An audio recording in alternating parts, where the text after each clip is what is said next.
Republicans and Democrats are spending this holiday weekend working to get your vote. Two big political events in Hampton Roads, and we're on your side covering both.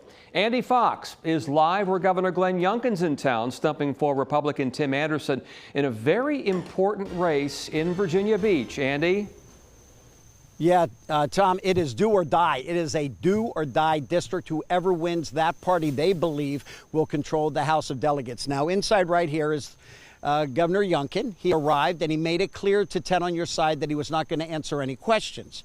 But we pressed him. We pressed him on Tim Anderson. We pressed him on the car tax, and also Abigail Spanberger talking about rescinding Executive Order 47, which he thinks establishes Virginia as a sanctuary state.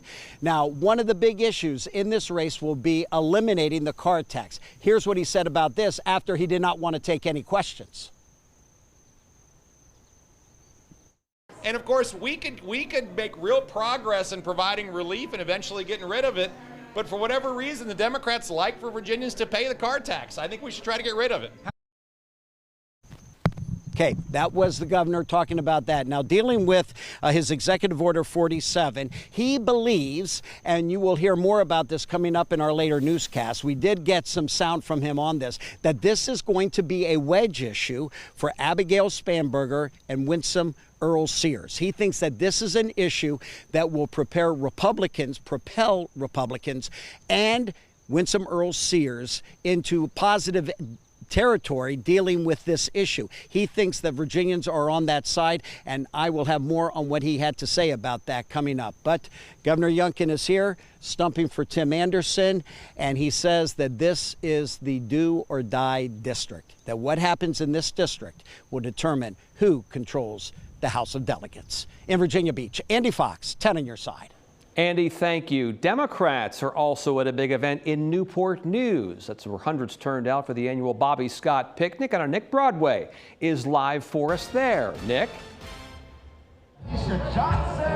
Yeah, good evening. Things are starting to wind down just a tish here at Congressman Bobby Scott's backyard, but my man in the electric car has just been absolutely slamming it with the solos today. The speakers have finished up about an hour ago, and we're starting to see people file out, but still plenty of people here enjoying the festivities at the waterfront property here in Newport News. What we're hearing from many of the people that we're talking to is that this is the place to be if you are trying to run for office in Virginia with the Democratic Party.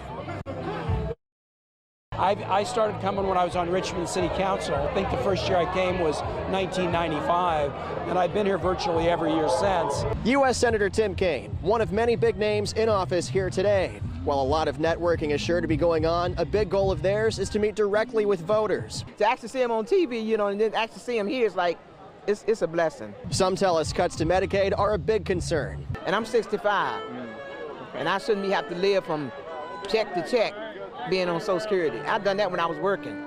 I'm a recovering cancer patient, and one of the things that's facing me right today is access to the COVID vaccine. Dozens of elected officials and candidates took the stage at Congressman Scott's backyard, including Attorney General candidate Jay Jones, saying he's ready to, quote, sue the hell out of Donald Trump.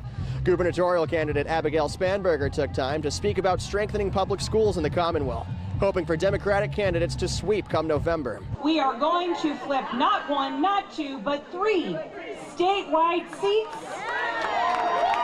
We are going to set an example for the rest of the country about what is possible. Virginia is in the most important position to push back against the Trump administration's, massive firing of federal employees, illegal cutting of grants, screwing up our economy with tariffs. All those things hit Virginia even harder than they hit other states. We spoke with Congressman Scott. Wasn't hard to find him since this is his own house.